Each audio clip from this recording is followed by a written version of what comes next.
धनी बनना हो तो बिल्कुल सरल उपाय है, अकाट्य उपाय है। धनी सब बनना चाहते लेकिन पाप करके बनना चाहते, अधर्म करके बनना चाहते, दूसरों को लूट करके। हाँ, बोले शॉर्टकट से, तो शॉर्टकट से ऐसा मरोगे कि फिर निकलने को नहीं मिलेगा इस माया समुद्र से। ध्यान रखना, ये जो सोचते हैं ना बहुत जल्दी धनी बन जाने की, एक उपाय है, बहुत जल्दी कृपा हो जाएगी, बहुत जल्दी धनी बन जाओगे। क्या? संतों की सेवा शुरू कर। श्री नथियाबाई जी जब वृंदावन आई तो महिमा सुनने को मिली संत सेवा, तो उनका मुझे गरीब से क्या संत सेवा होगी।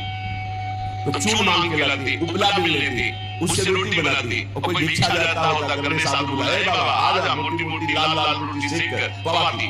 अब धीरे धीरे भिक्षा से जाने वाले साधु उनके यहाँ जाने लगे, रोज मांगना, मांग कर लाना, बनाना, पवाना, पवा के बैठी, फिर संत आ गए, लाम आई, फिर आटा लगाया, फिर कभी नाम नहीं किया। एक दिन वो हुआ कि बोरा में व्यवस्थाएं, बिहारी जी स्वयं एक दिन वो गाड़ी में लाद करके आ रहे थे, आटा और सब सामग्री लेने गई थी मैया, और वर्षा होने लगी तो छाता मैया को दिया और आप लालटेन ले हुए और गया मैया इस रास्ते से बैलगाड़ी थी। ऐसे सोचा ये नौ किशोर 14 वर्ष का बालक कितना कृपालु है, ऐसी वर्षा में स्वयं भीजता हुआ हमें छाता दे, क्योंकि संतों का अन्न है। नहीं छलिया अगर अपने को जानने नहीं देना चाहता तो कोई नहीं जान सकता। जब दूसरे दिन बिहारी जी के दर्शन करने गई तो देखा एक हाथ में लालटेन, एक हाथ में छाता। बोले अब हमें समझ में आया कि कौन था, आप थे बिहारी जी।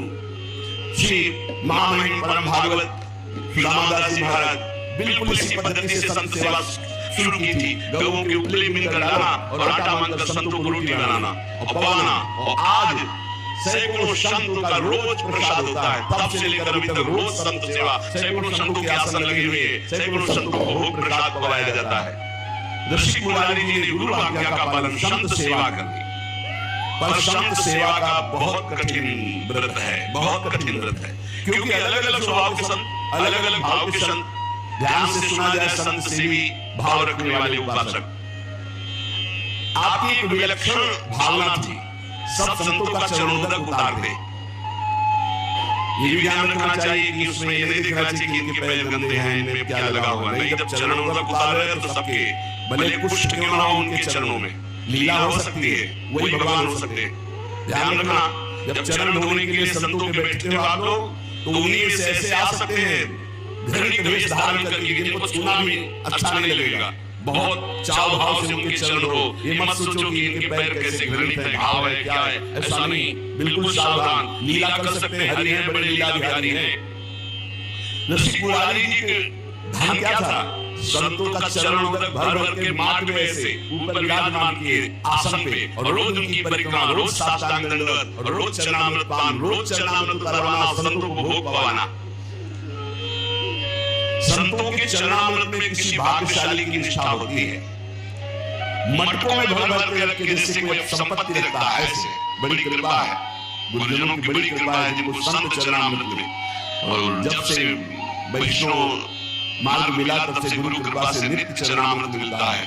500 वर्ष पहले महापुरुषों के जो चरणामृत वो आकर के अपने आप कृपा करके दे गए। ये तुलसीदास जी का चरणामृत है, ये अमुक संत का चरणामृत है। गुरु कृपा से बहुत से पात्रों में चरणामृत ऐसे रखा है, रोज दर्शन, रोज पान, रोज सौभाग्य मिलता है। चरणामृत उसकी पूजा करते, आरती उतारते, परिक्रमा करते, दंडवत करते संतों की चरणामृत की।